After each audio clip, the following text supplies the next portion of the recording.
pleasure to see you all here for another great year of the show. And this is really one of my favorite parts because Beverage School is just a quick, really beginning part of our agenda today. We have a lot of great stuff coming up. But I think in terms of pound for pound, the information that you're going to get, the things that we like to provide in terms of these first steps for new beverage entrepreneurs and people just looking for a little refresher is really one of my favorite parts of the show. So just a few housekeeping things before we get started. These presentations will be recorded, so we will have those available for you to view afterwards. We're going to go pretty quickly through our 20-minute sessions here. There will not be any Q&A directly after each presentation, but at the conclusion of our speakers, we're going to open up these tables, as you see here, where you guys are standing or sitting, with these signs, and each of our speakers is going to be a table host, so you can ask your questions there. We'll have plenty of time for people to move around and get all your questions in then. So without further ado, I'd like to get things started, and our first presentation is from Bill Sipper, who's the managing partner at Cascadia Managing Brands. Bill, thank you so much. Come on up. Good morning. How are you? I feel like being the first one up at 7:45 is a little bit scary. So I'm really happy everybody showed up this early. Cool. So we're going to talk about things that you need to know from a distribution perspective as it relates to CPG companies, whether you're a food company, beverage company, et cetera. We are a brand management company. That's kind of a hybrid term. A lot of people will say, oh, you are a master broker. Not really, because we get very involved in the marketing, the operations, the logistics, the Amazon, the social media. So there's a lot going on behind the scenes as well as what we do in sales. But we are definitely known for our sales. There are several types of distributors in this industry. The best and most competitive is DSD. The good news is DSD, they merchandise the stores for you. They do a much better job of keeping your product on the shelves. The bad news is there's not many independents left. You know, even the independent Coke and Pepsi distributors have slowed down. The Budweiser distributors are really looking for chain authorizations before they put you into their system. So it is the best. It's the most expensive. They will require an exclusive contract. They will require a buyout. But if you can get there at some point, and this business is very much an evolutionary business, you start in point A, and your goal is to get to point Z. But there's a lot of stops in between, and you may not think that you're ready for DSD today, but you might be. One of the channels or the distribution areas that a lot of these companies go through is natural specialty. And natural specialty is important because they have a slightly lower threshold for what products they will take, and their customer is somewhat of an elevated customer. You're not dealing with the Costco customer per se. You're dealing with people that are in a store that already understand they're going to pay a premium price, et cetera. Although that's a complicated business too, because again, they want you to get a chain. If you don't have if you get Sprouts, KE will take your product in every warehouse. But if you don't have Sprouts, they're going to want you to either get a small chain or get 30 to 50 pre-commits. Well, how do you get 30 to 50 pre-commits if you're a one-person organization? You hire natural food brokers. Natural food brokers are probably the only area that I've ever found that, with some exceptions, that brokers add value to what you're trying to do. And they go out and they go to all these independent stores like you see in New York City and or LA or wherever, and they get a commitment. If UNFI or KE take the product, we will distribute the product. Now, that's the good news. It's easier to get in. The bad news is the deductions will kill you if you're not careful. It's not unheard of to have a $30,000 invoice and receive a $2,000 payment, and there's all these bill backs. So you have to have somebody that knows the system, and you have to know what you're promising them when you sign up in the first place. And then you have convenience store distributors, and we use two right now, McLean and I just drawing a blank on the other one. And the The strength is that if you get 7-Eleven, they're going to cover every single store, not a problem. The bad news is they don't merchandise, they don't have people in the stores. So if your delivery goes in on Monday, it may not get on the shelf until Wednesday. And if it gets on the shelf Wednesday and sells out on Thursday, you're not there for the weekend. The buyer doesn't care that McLean didn't merchandise the shelves. The buyer just cares that he lost those sales. So if you can't get him those sales, he will find somebody else that will. And then you have wholesalers like Super Value that sell to supermarkets, DPI, and companies like that. You have food service distributors, which are a little more complicated for most brands in terms of, they're not going up and down the street to delis. They're going to restaurants, to caterers, and things like that, hotels. So you need a slightly different sales pitch there. You can go direct to retail like Walmart and Target and Costco. There are some downsides to that. About 4 years ago, we got in the Amazon business in a big way, and 4 years later, we're kicking ourselves because it's really hard to make money on Amazon with all the shipment fees these days. But that is another type of distribution. And then you have a hybrid, which is a lot more common than anything else, where you have a little bit of Amazon, a little bit of DSD, and in some areas you have natural, et cetera. And then the types of channels kind of lined up with the distributor. You have traditional supermarket, you have natural and specialty, you have convenience stores, drug, club, mass, food service, you have military, and you also have digital to consumer. So what is everybody's role here? So you're a brand owner. You are 90% of the time going to sell your product to a distributor, who's then going to take that product and sell it to a retailer, who's then going to take that product and sell it to a consumer, right? Well, that sounds really simple. And believe me, there's nothing in this business that is rocket science. Otherwise, I wouldn't be here. And there's nothing you can't overcome. It's a common sense business. So, don't give up if something doesn't work the first time. I want to mention brokers again because with that pre-commit program that UNFI and KEHI require, or getting a chain on board, they're incredibly important. And sometimes, we happen to find for small brands that the regional brokers are better than the national brokers, mostly because they're going to get more attention.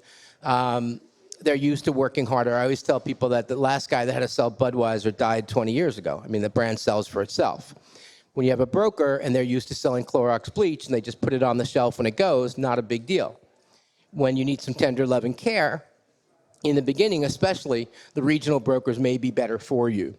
There are times where you will find a tactical broker that does, for example, military or that does drug, and they may be good for a one-off or a two-off situation. But in general, natural food is the area that we recommend brokers for. And distributors and retailers need to be sold. And you have to put your presentation into their psyche, okay? When we put together presentations, we meaning collectively, we all want to sell, right? We're telling everybody our features and our benefits and why they should buy it. That's good, but distributors don't really care. They want to know what's in it for me. How am I going to make more money? If I have 10,000 feet of warehouse space and I have no more room, I have to eliminate something in order to take your product.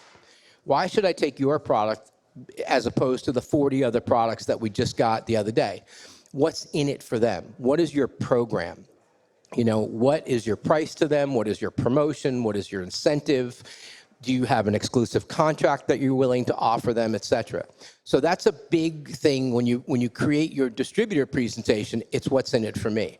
When you create your retailer presentation, yes, more features and benefits, but you're still talking about what's in it for me because there's finite space.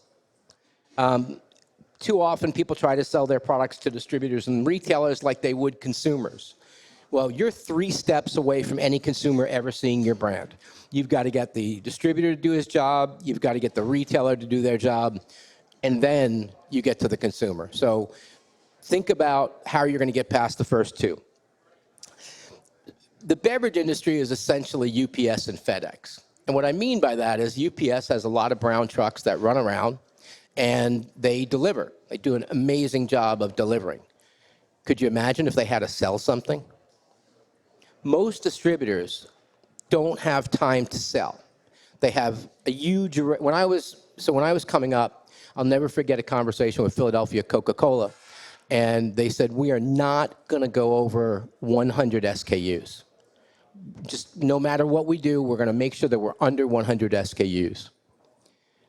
Fast forward 20 years, there's probably 500 SKUs in that company. So there's a lot of proliferation. They don't have the time to sell every single product. And you'll see that they focus on the things that they focus on the path of least resistance. So be prepared that you or a broker or a brand management company or a combination of all of that are going to have to do the sales even after you get the distributor to say yes, even after you give them a great program, even after you give the salespeople a super incentive program, after you've given free cases to the stores to get in. But they will not sell your product in the beginning. Now, when you get to a point of what I would call critical mass, and in a big market, I would say critical mass is about 5,000 cases a month. When you get to that level, all of a sudden the distributor becomes more interested.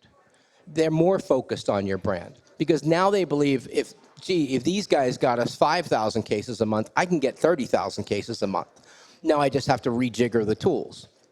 But you have to really be prepared to sell the product, to train each individual salesperson, to incentivize all the salespeople, to work with them. You know, more often than not, I hear stories that they sell a product to a distributor and the owner of the company never goes into the street. How are you going to know what's going on? How are you going to know what's good and what's bad, what's getting you results and what isn't, if you're just relying on information that you're hearing from the field? You've got to go see it at least 1 day, 2 days when you kick off a distributor. And you have to merchandise your best accounts. It's really important. It sounds crazy. Going back years when I was at Nantucket Nectars, we had accounts that were by our office in Cambridge, Massachusetts, and you would think, there we go, and you would think that there was an army of employees at Nantucket Nectars resetting every shelf in Boston. We, I think, had 8 people in Boston. Like, it wasn't a ton of people, but we made sure that we got to the right accounts and we merchandised them and we did the right things right. And success breeds more success, and failure breeds more failure. Please do yourself a favor, and I'll talk about this a little bit later. Do not look for the home run in this business. There are very few home runs. We did Liquid Death. First 3 months of selling Liquid Death was pulling teeth. People telling me, I'm not putting death on my truck. And then 6 months later, they would forget that we presented to them. Why'd you go to the other guy? He told me no. So, you've got to try and breed success stories. Take those success stories from a 30-store chain, bring it to a larger chain, and tell them what you did, how you achieved it, etc. But you've got to create your own success stories. You've got to create your own case studies.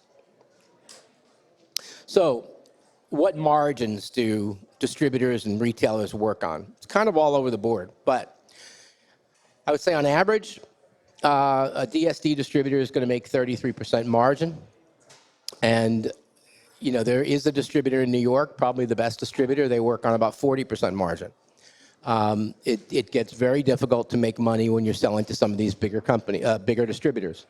UNFI and KeHE typically work on 25 to 32% margin, excluding key accounts like Whole Foods or Sprouts, for example, where they work on 8 to 12%. And you have to be prepared to have a lot of billbacks coming in from your distributor, from UNFI, and from any distributor in general. Traditionally, supermarkets work on a 30 to 35% margin. Convenience stores usually 40 to 45%. Typically, drug chains are 45 to 50%, but we're seeing a lot more 50% right now. Club stores will usually work on 11 to 13, and if you go to a New York deli and sell it to them for $1, they're going to sell it for $2. Don't be scared. Everybody else is getting their price doubled too. So it's just the reality. What are slotting fees and should I pay it? Well, a slotting fee is basically money that you pay to a supermarket chain for the luxury of doing business with them. The only thing it gets you is the shelf space. It doesn't even get you on the shelf. We once had Safeway National, and we had distribution in 18% of the stores, and went to the buyer and said, hey, man, we need help. You know, we're only in 18% of the stores. And his reaction was, that's your problem. You go deal with it. After we've paid all the money for slotting and everything else that we invested in.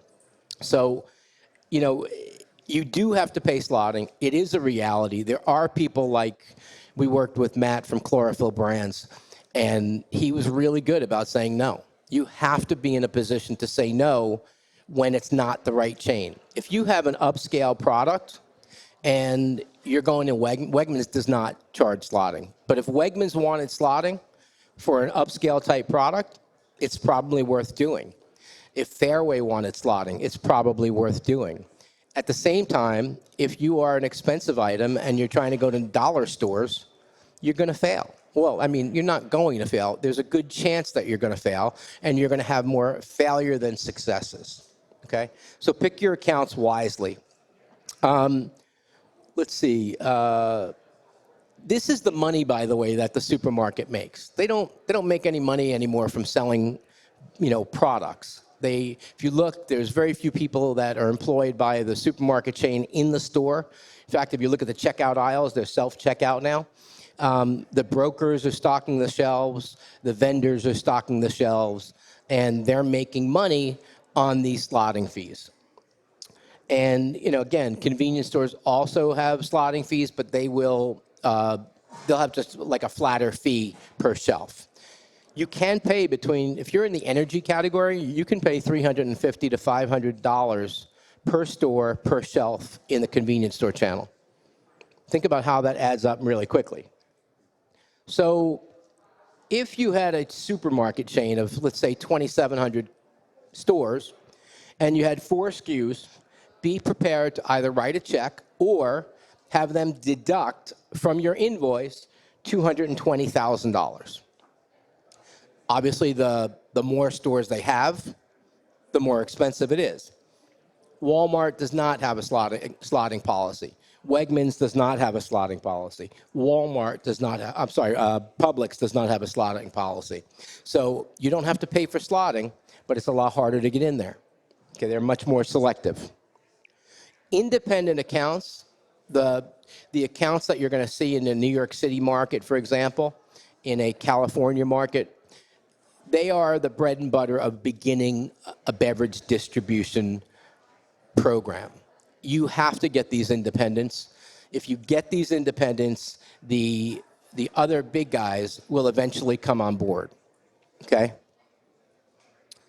The questions you need to ask. Is this the right account for my brand? Wegmans, yes. Some Kroger, no. You have to think about, how am I going to make sure that I'm in every Kroger location? Are the demographics of every Kroger location consistent with what I'm trying to accomplish with my brand? If you find that 80% of the stores don't have the same demographics as your brand, don't waste your time. Because you're not going to, unless you have a chain that will say, I'll start, like, for example, take HEB in Texas. HEB will say, all right, I'm going to put you in my 50 best stores. And in 6 months, we're going to come back. And if it's doing well, we'll put you in another 50 stores. And they keep doing that until there's a diminished point of return. They're very forward thinking with that. Other chains go through phases. Used to be Kroger would do the same thing. Now they want ubiquitous distribution in every store. So it's really, really interesting. If you pay for slotting in a chain that has poor demographics in 50% of the stores, are you making a mistake? And the answer is yes. Because if you have to pay for those 50% of the stores that you pretty much know you're not going to sell in, you're just wasting your time and money. Can I pay for slotting just for the better chains and just for the stores that my brand will go into? The answer is yes, but you have to be selective. You have to learn to say no respectfully. And you have to follow the Pareto principle. 80% of your sales is going to come from 20% of your stores. 80% of your sales will come from 20% of your distributors. It's a fact. I mean, it's the one fact in the business that I think transfers from brand to brand. Enough money to survive. I'm not going to go through this, but as you're going to see, you can go through a couple $1 million very quickly in this business, so you have to spend it right. There are brands like Liquid Death, which we did 18 months with. It kind of sounds like a jail term. They've raised $200 million so far. So that's a lot easier. We work with Kylie Jenner on her Glow beverages. They have access to capital. When you're a small company, don't think you're going to hit a home run overnight. It's going to take time. The longer you can keep your product on the shelf, the greater chance you have of succeeding. But that takes runway. That takes, money to drive the business. And if I haven't already mentioned it, 90% of people in the startup beverage business do not make any money on product that they sell. You're going to lose money when you start to think about how many people do you have in your company and marketing costs and everything else. The real opportunity for 90% of the beverage companies is on the exit. So again, Liquid Death has raised about $200 million.